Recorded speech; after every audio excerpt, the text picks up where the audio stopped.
Bem-vindos a mais um Católico Você Sabia, nessa quarta-feira, dia 20 de dezembro, com vocês, Padre Felipe Neco. Bom dia a todos, uma alegria estar com vocês aqui, o Padre Renan. Agora, quarta-feira de manhã, depois de voltar de um monte de atividade que eu tive, né? Então, por isso estamos gravando na quarta. E espero que tudo bem, né? Padre Felipe vai me avisando aí se tá tudo bem ou se vai travando.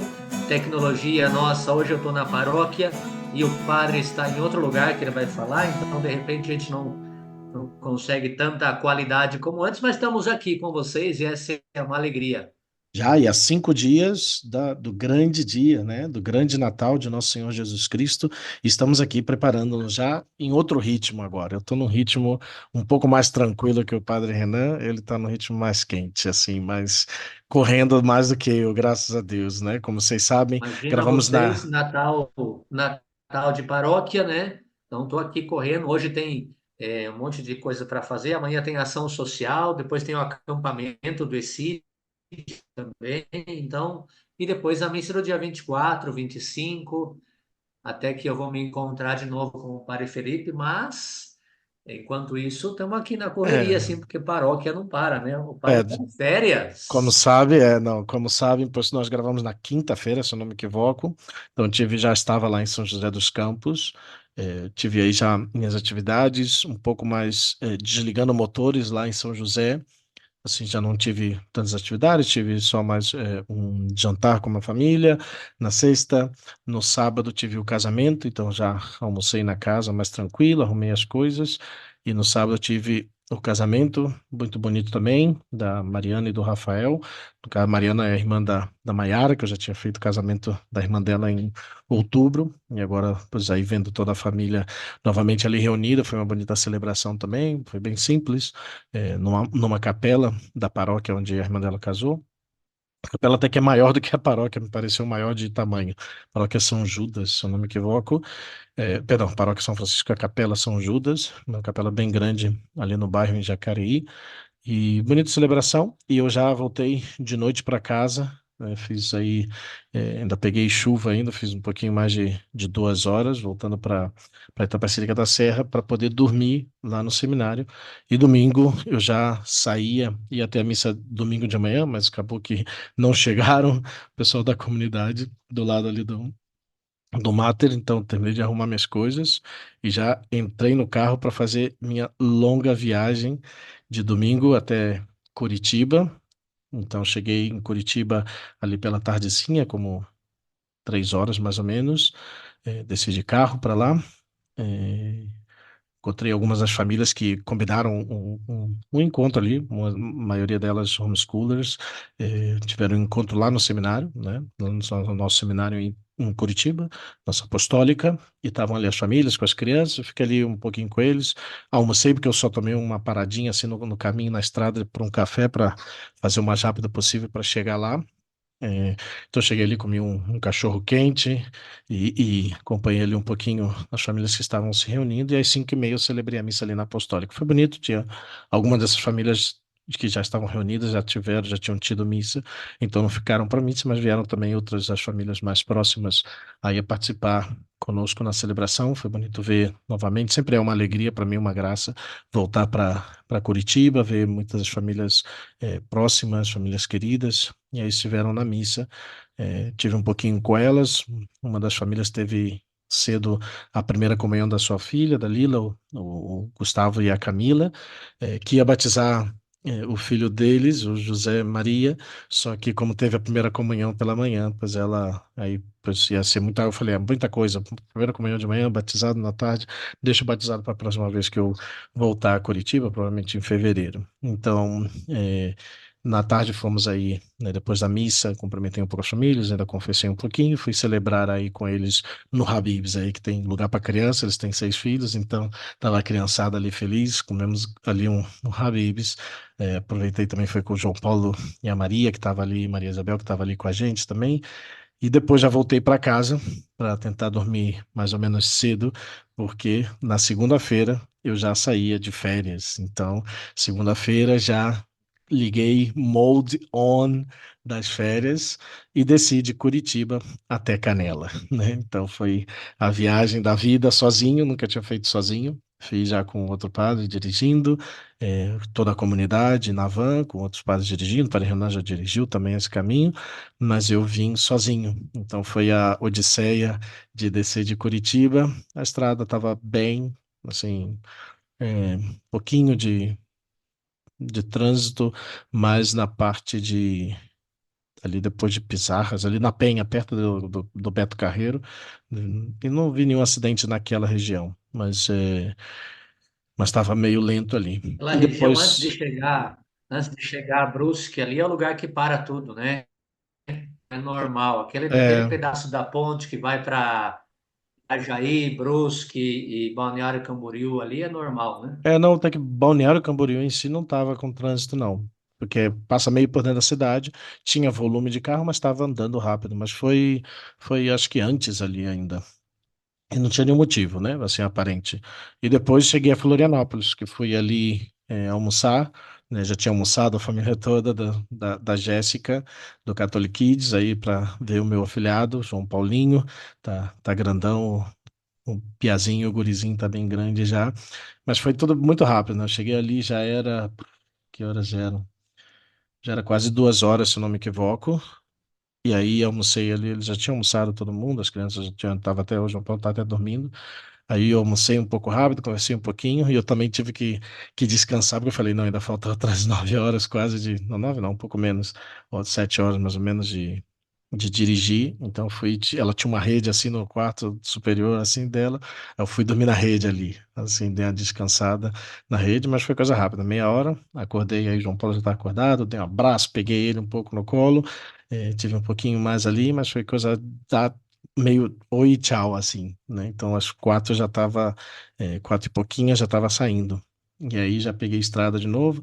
A saída, Floripa é muito ruim, né? Também Floripa tinha trânsito para entrar em Florianópolis, tinha muito trânsito. A ponte tinha, não sei se tinha quebrado o carro, batido ali alguma coisa, mas tinha um carro parado com a Polícia Federal ali, justo na saída da BR para pegar a subidinha para cruzar. É, para pegar depois a ponte que passa para a ilha de Florianópolis, né? Então, e na volta também um pouco lenta a saída, e fui direto já bem, correndo bem até um pouquinho depois de Tubarão. Aí tinha uma subidinha assim de meio de serra, e teve um acidente ali. Pior que eu acho que eu era um caminhoneiro que bateu, acho que em outro caminhão, e parecia que sim, tinha falecido. Parecia que eu via assim um pouco já a bolsa assim, então triste, rezei um Ave Maria, mas ali fiquei parado ali mais ou menos uma meia hora ali também. Depois consegui caminho. Já parei uma última vez para encher o tanque, tomar um café, um cappuccino da Nestlé, da Nestlé, um cappuccino desses de máquina, com um pão de queijo para seguir viagem. Isso já era, Cappuccino light, com certeza, né? é claro, com canela assim, mas já era umas 6 da tarde, daí ia começar a escurecer. Foi quando eu parei, enchi o tanque e já vim embora. E aí eu já peguei no pique até Canela direto. Aí cheguei em Canela, que horas eram? Quase 11. Não. Antes era 10 horas, acho que era 10 horas mais ou menos. Então eu fiz outras 6 horas mais ou menos, quase 7 horas de viagem. Os pais já tinham terminado de jantar, eu cheguei só para comer alguma coisinha, é, terminar de colocar o dia, as mensagens, dar os parabéns para dormir.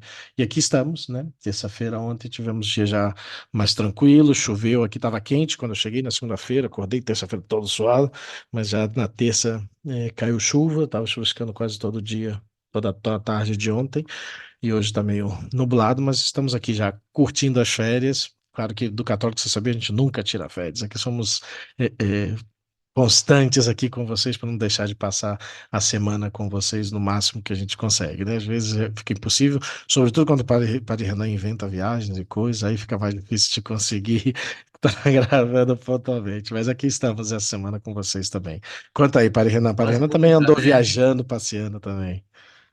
Quase nunca eu faço. Mas a gente gravou efetivamente na quinta-feira, então na sexta eu tive atendimentos a outra paróquia, né? E estamos aqui no Advento, então As paróquias começam a organizar confissões, então eu ajudei em outra paróquia com uma missa de manhã na São Pedro e São Paulo, depois na noite confessei na São Pedro e São Paulo também, além de atender ali a região da minha paróquia, os paroquianos, direitas, etc., né? Como sempre.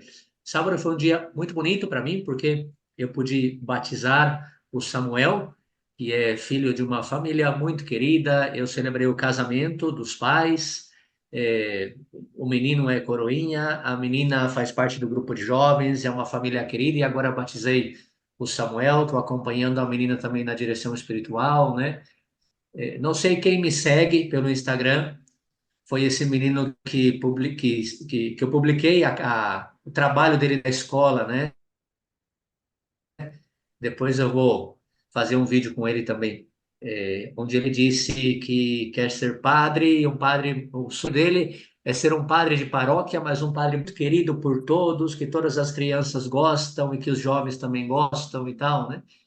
E falou que se inspirou no padre Renan, né? Então, para mim é muito emocionante isso, e eu celebrei ali com a família o batizado do bebê, do pequeno, né? Do Samuel.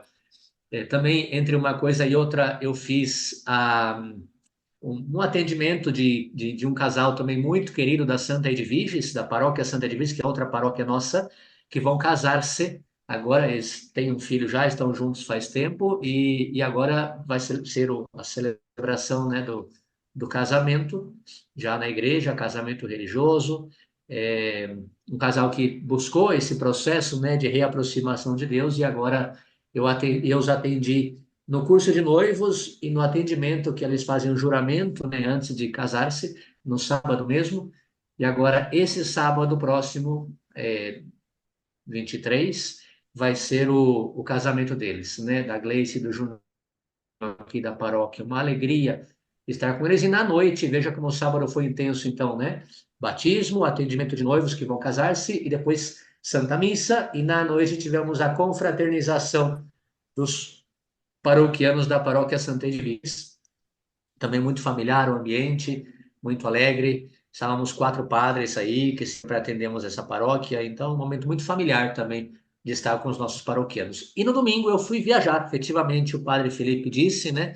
Foi viajar para Balneário Camboriú. Quem pensa em Balneário Camboriú fala, nossa, o padre Renan foi passear, foi na praia, etc. Mas eu fui atender queridos amigos meus, né? A Carol, o Tiago, são grandes amigos, irmãos mesmo. Eu digo que eu fui, a gente fala, a gente brinca lá entre nós que eu fui adotado pela família lá da Dona Madalena, da Lucy, do Tadeu, da Carol, do Tiago, né?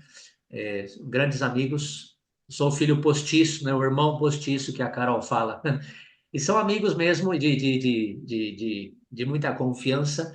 E eles me chamaram, né, para poder atender. A Carol está começando um grupo de casais de formação e espiritualidade, casais jovens com filhos pequenos, que são daquela região onde não tem muita coisa, né? Então, muita coisa no sentido assim, o que os filhos vão fazer, né?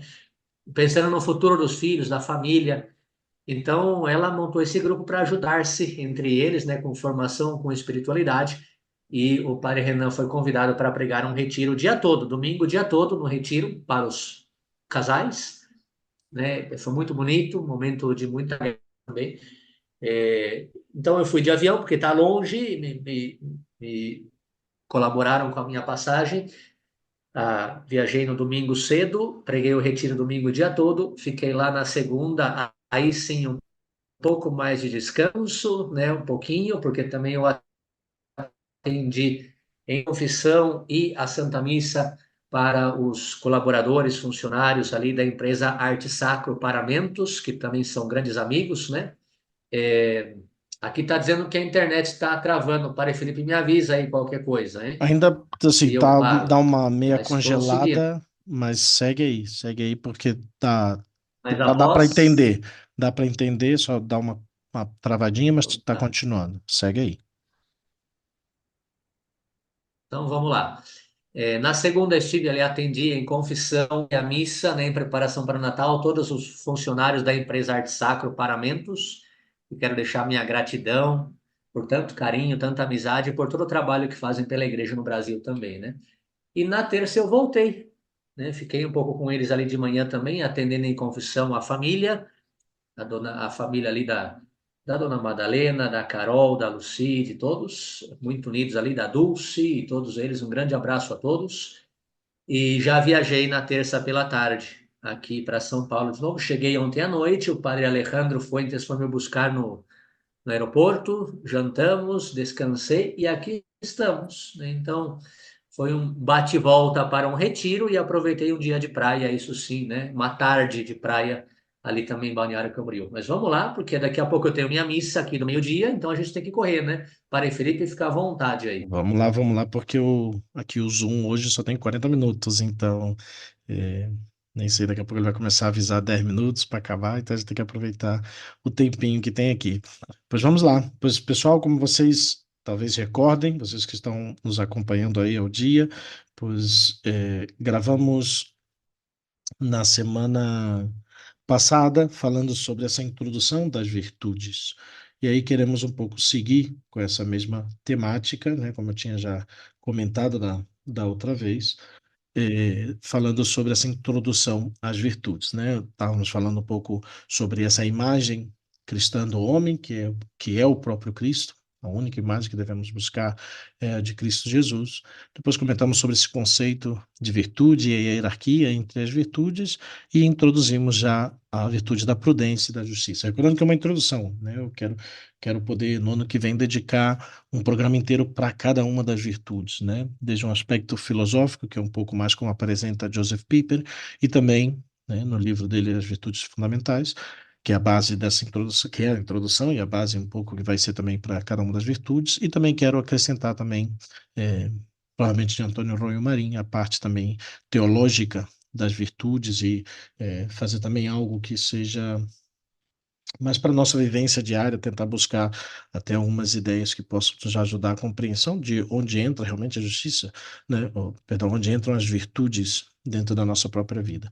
E começamos falando da prudência, né? A principal das virtudes cardeais, depois a justiça, e hoje queremos entrar já, vamos falar da fortaleza, da temperança, né? E depois das virtudes teologais, fé, esperança e caridade, que vai ser também uma pincelada, porque né, por ser virtudes teologais, o aspecto filosófico nesse sentido é menor também, mas vamos só, como temos comentado, é uma introdução. Esse programa vai ser bastante menor, acredito, do que é, a introdução, o primeiro, porque já vamos ó, diretamente nas virtudes. Então, começamos com a fortaleza, né, falando que pois, existe um outro erro que, sobretudo comentando da justiça, que se você recorda, terminamos falando da justiça, e tem um erro comum nesse conceito de justiça, né, um fundo realmente completamente liberal, esse erro, que não somente restringe ao chamado século do liberalismo, mas se diz que é possível possuir a justiça sem a fortaleza, né? Como que temos que viver no mundo de paz, né? Quando houver paz, haverá justiça, né? E não é tanto um erro que afete a essência da justiça, como né, essa concepção desse mundo no qual a justiça tem que se realizar, porque este mundo está constituído de tal forma que a justiça, como o bem geral, não se impõe por si só, que a pessoa está disposta, inclusive, à morte, né? O mal tem poder nesse mundo, né? Eu acho que é preciso ser consciente dessa realidade, né? E o fato se põe, né, de relevo na necessidade da fortaleza, que em realidade não é outra coisa que a disposição para realizar o bem, ainda à custa de qualquer sacrifício. Então, para que a justiça realize, é necessária a fortaleza. Assim, a mesma fortaleza é, como vai dizer Santo Agostinho, uma testemunha irrefutável da existência do mal no mundo, né? Por outra parte, é uma má réplica, né, desse erro liberal, dessa ideia mais liberal, e igualmente falso, né? Opinar que se pode ser forte sem ser justo, né? Porque a fortaleza necessita da justiça, necessita de uma medida. A fortaleza como virtude existe somente onde se requer, onde é preciso a justiça. Quem não é justo não pode ser bom no verdadeiro sentido. E Santo Tomás vai dizer: a glória da fortaleza depende da justiça. Ou seja, somente posso louvar a fortaleza de alguém, reconhecer a fortaleza de alguém, se ao mesmo tempo eu posso louvar ou reconhecer a sua justiça. A verdadeira fortaleza está, então, essencialmente ligada ao desejo de justiça. Não é a fortaleza por si só, é uma fortaleza para estabelecer a justiça. E por isso não é menos importante saber que a ideia da fortaleza não é idêntica à de uma agressiva temeridade a toda custa, todo custo. Inclusive, existe uma temeridade contrária à virtude da fortaleza, né? Recordando sempre o princípio filosófico, se não me equivoco, de Aristóteles, que no meio está a virtude, né? Então, a fortaleza é o meio, é a virtude, e o que é mais ou menos está fora da virtude, né?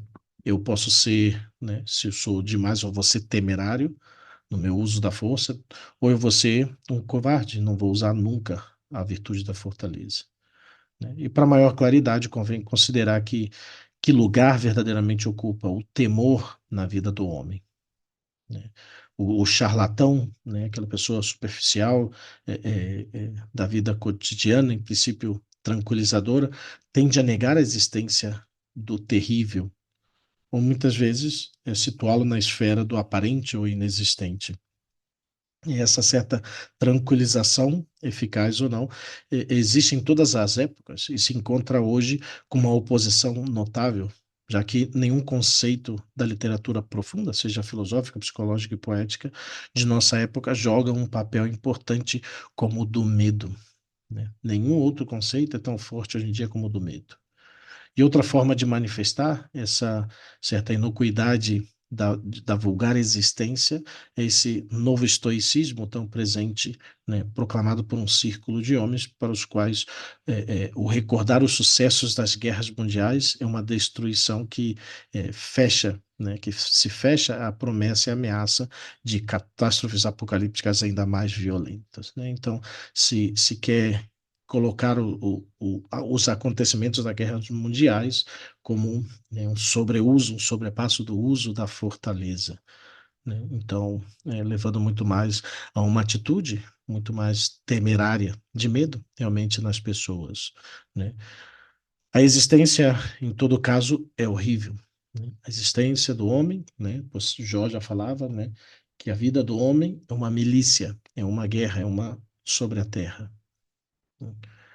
Mas não existe nada que seja tão forte que não se possa suportar e sobrelevar com grandeza, né? Uma dessas realidades tão presentes que precisamos realmente ter presente em nossa vida, que é necessário lutar, né? Em nossa vida, não vamos deixando, né, o tempo passar, as coisas acontecer sem tomar partido, simplesmente deixar vendo as coisas acontecerem.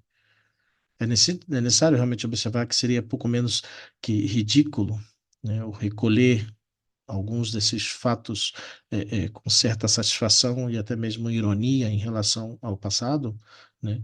É, certamente esses pesadelos, né, é, seria talvez uma resposta, né, à verdadeira situação do Ocidente, né, humanamente mais elevado, né, e objetivamente mais adequado que um cristianismo que se consola com razões culturais superficiais, sem ter penetrado ainda nessa própria profundidade, em sua própria profundidade. E essa profundidade que é a última resposta cristã a essa questão, que é o conceito do temor de Deus. Então, dentro da realidade da fortaleza está também o temor de Deus. Então, esse conceito se vai perdendo, né, nessa consciência universal cristã e pode chegar até o ponto de se converter em algo vazio ou insubstancial para ela mesma. O temor de Deus não é simplesmente o mesmo que o respeito ao Deus absoluto, senão um verdadeiro temor no sentido estrito da palavra. Não é só é, é o respeito, também está o temor a Deus. Comum ao temor, medo, susto, horror e terror é que todas são respostas diversas a diferentes formas dessa mutilação do próprio ser, cujo último termo seria propriamente a aniquilação, né? Todos temos esse medo de deixar de existir, né? E a teologia cristã não pensa em negar a existência do terrível na vida humana, né? Do grandioso, do ruim, mas por outra parte, nada mais longe da doutrina cristã da vida, né, de que afirmar que o homem não deve temer também o que é terminável, né, o que é terrível.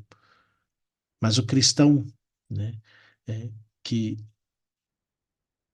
que se interessa, que se deixa guiar por essa ordo timoris, né, por essa ordem do temor, é, o realmente temível, né? Em seu último termo, essa preocupação consiste em temer acaso que não existe nem é definitivamente terrível, pelo contrário, ter por inofensivas coisas realmente temíveis. Né? O realmente terrível não é mais que a possibilidade que tem o homem de se separar voluntariamente por sua própria culpa de sua última razão de ser. Esse deve ser o grande temor que deve cruzar o coração do homem. E a possibilidade de ser culpável é o maior perigo para a existência do homem. O temor de Deus, então, é essa resposta adequada a esse horror da separação culpável e sempre possível de sua última razão de ser, que é Deus mesmo. E essa culpabilidade constitui o que definitivamente temos que temer, de ter medo realmente.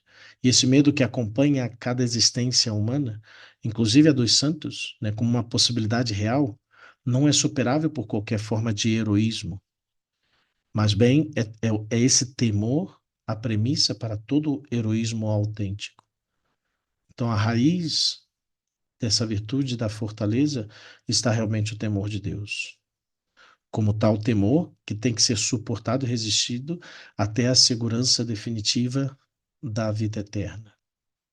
Se a fortaleza nos livra de amar a nossa vida de uma maneira tal que possamos realmente perder, expressa isso que o temor de Deus, como o temor a perder a vida eterna, é o fundamento de toda a fortaleza cristã.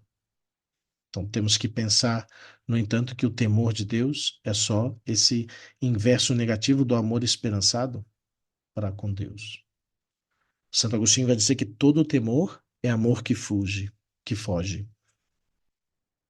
Então, no temor de Deus se aperfeiçoa o medo natural do homem diante de uma mutilação, de uma aniquilação de seu ser. Todo o moralmente bom não é mais que uma espécie de prolongação das inclinações naturais do ser. Então, o homem, né, teme por natureza, antes de qualquer decisão de sua inteligência, segundo a natureza criada por Deus. E assim como a tendência natural da convivência se aperfeiçoa na virtude da justiça e da própria autoridade, em virtude da longanimidade e da tendência a esse gozo na temperança, igualmente se aperfeiçoa o medo natural à destruição do temor de Deus. E dessa mesma maneira que esse empurre, realmente esse que nos lança naturalmente a essa convivência, dessa própria autoridade, essa concupiscência natural pode atuar desordenadamente, se não se aperfeiçoa na justiça, na longanimidade, na temperança. E também pode fazer do medo natural a aniquilação, se não se aperfeiçoa no temor de Deus. E o fato de que esse, em sua forma própria, desse temor de Deus, né, filial, seja um dom do Espírito Santo e não como as virtudes cardeais, a realização das possibilidades do homem nessa esfera da moral, significa que somente a perfeição sobrenatural, realmente vivida, é capaz de livrar ao homem desse temor imperfeito. Essa realidade desse temor, né, natural só pode ser tirado por uma virtude que nos eleva. Então, a tirania desse temor imperfeito repercute, ademais, do aspecto moral, né, na vida psíquica natural, sobre o qual pode informar-nos, né, pois grande parte dos estudos, né, sobre psicologia e psiquiatria, né, e aqui o ponto em si, em que se ressalta claramente, é esse parentesco entre a saúde e a santidade, ainda que, né, a claridade se refere só na existência dessa relação, né? Apenas é possível, né, talvez dilucidar a forma íntima em que estão entrelaçadas a saúde e a santidade, sobretudo a culpa e a enfermidade e as condições em que esse parentesco se manifesta dentro da realidade psíquica do homem. Então, de todas as formas, a saúde da justiça, da longanimidade, da temperança, do temor de Deus e de toda a virtude em geral consiste em estar de acordo com a verdade objetiva, natural e sobrenatural. E essa correspondência à realidade é ao mesmo tempo o princípio da saúde e do bem. Vamos poder entrar e explicar, né, como entra, então, toda a realidade da fortaleza, né, é, dentro de toda essa realidade, né, que acabamos de comentar. Né? É uma introdução, né, talvez pode parecer bem confuso, porque pouco eu falei da fortaleza, senão no temor de Deus, mas depois vamos poder mencionar essa correlacionalidade entre esse temor de Deus, né, e a virtude da fortaleza e como é necessário a fortaleza para poder realmente centrar em toda essa realidade. Né? Isso foi sobre o tema da fortaleza, que já anunciou aqui que temos pouco menos de 6 minutos no Zoom, provavelmente vamos ter que sair e entrar, mas quero entrar na virtude da temperança, que é um pouco mais curto aqui da fortaleza do que comentamos agora, que como eu falei, né, é um aspecto muito mais filosófico que estamos tratando nessa introdução. Depois, dentro do que é o aspecto das virtudes em si, vamos ver desde um aspecto filosófico e teológico também, para poder comentar sobre a realidade de todas as virtudes.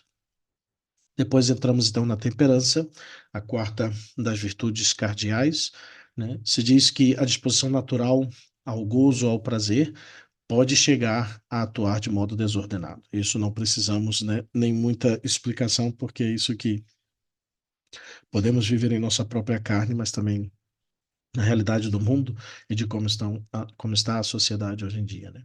A tese muitas vezes mais liberal de que o homem é bom trata de ocultar essa verdade, mas esse liberalismo progressista, né, não pode reconhecer, de acordo com as premissas básicas, que existisse, né, que exista no homem uma rebelião dessas potências menos elevadas da alma contra o domínio do espírito e, portanto, nega que o homem tivesse perdido pelo pecado original a ordem interior genuína da sua natureza. Mas, em consequência, com esse modo de pensar, a virtude da temperança faz aparecer como algo sem sentido, né, absurdo, até mesmo insubstancial, porque pressupõe e reconhece a possibilidade dessa rebelião dos sentidos contra o espírito. Mas a consciência universal do cristianismo, e não dizemos só da doutrina da igreja, nem tampouco da teologia, responde a essa negação do sentido da temperança, fazendo ressaltar, né, de modo mais claro essa virtude. A virtude da temperança, em suas típicas formas de castidade e continência, chegou a ser para a consciência universal cristã como esse papel sobressalente, né, e predominante na vida do homem cristão.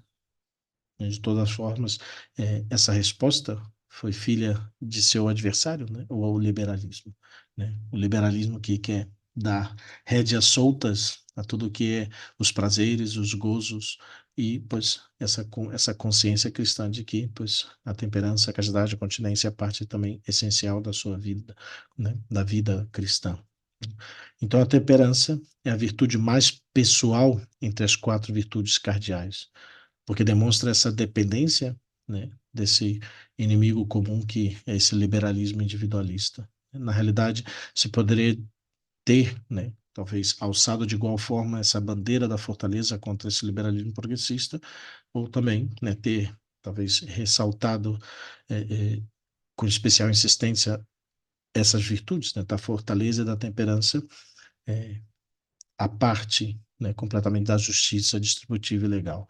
Mas esse liberalismo que quer realmente romper com os fundamentos de ambas as virtudes, né, que pressupõe a existência do mal, a causa de sua fé absoluta nesse mundo.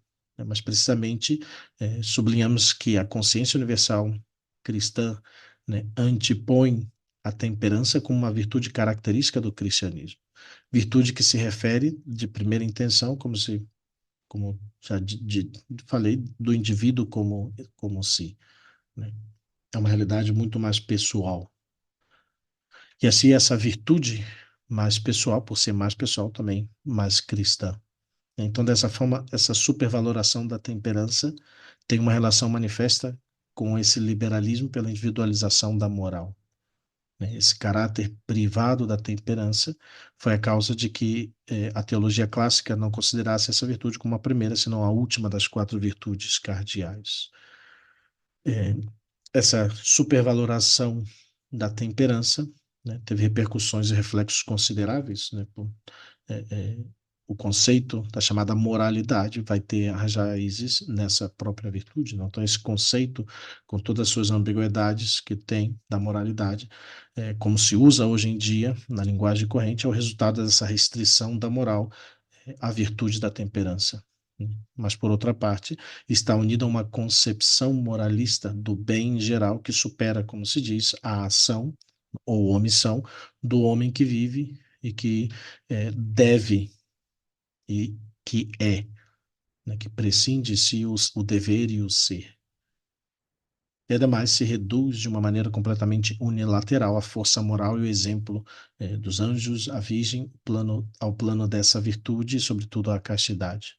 Então, a consequência foi que todas essas figuras não ficaram na consciência cristã com toda a sua plenitude real da própria virtude, né? E com respeito ao conceito dessa pureza angelical, você tem que observar que um anjo não pode ser puro no sentido da castidade, que a virtude do anjo consiste primordialmente na virtude teologal do amor, né? Então, pois essa realidade de dizer essa pureza angelical não é correto nem dizer.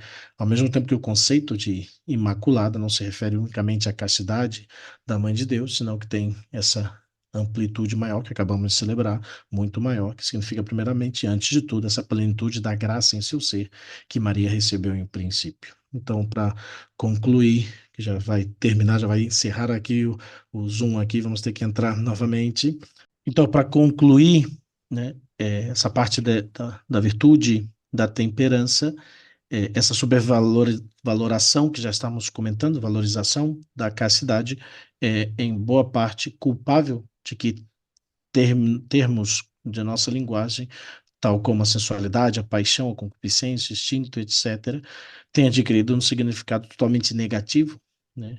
É, não obstante, serem, em princípio, conceitos moralmente indiferentes. Mas se na linguagem se entende, né, baixo sensualidade, só a sensualidade contra o espírito, por paixão só a paixão má, e por concupiscência a concupiscência rebelde, é, não nos ficarão termos que se designem a sensualidade, não contrária ao espírito ou não rebelde, né, que Santo Tomás inclui entre as virtudes. E essa escassez de termos na linguagem nos leva facilmente a uma confusão perigosa de conceitos e até da mesma vida. E precisamente de uma tal confusão se originou, então, o uso defeituoso da linguagem. Então, por isso que até esses conceitos, mesmo hoje em dia, são utilizados e se vê toda a realidade da temperança, pois como algo mal, algo ruim, né? Então, aí está, em grande parte, toda essa problemática aí. E finalizamos com fé, esperança e caridade, né? Com isso se conclui essa série de observações das virtudes cardeais, né? As quatro que já falamos: prudência, justiça, fortaleza e temperança, né? Que pertencem, em princípio, à esfera do homem natural, mas como virtudes cristãs, né, como as virtudes cristãs se desenvolvem no campo, né, abonado, né, pela fé, esperança e caridade, por isso também comentar rapidamente sobre elas, né, fé, esperança e caridade são a resposta do homem à realidade do Deus unitrino, revelada ao cristão sobrenaturalmente por Jesus Cristo, né, ainda mais.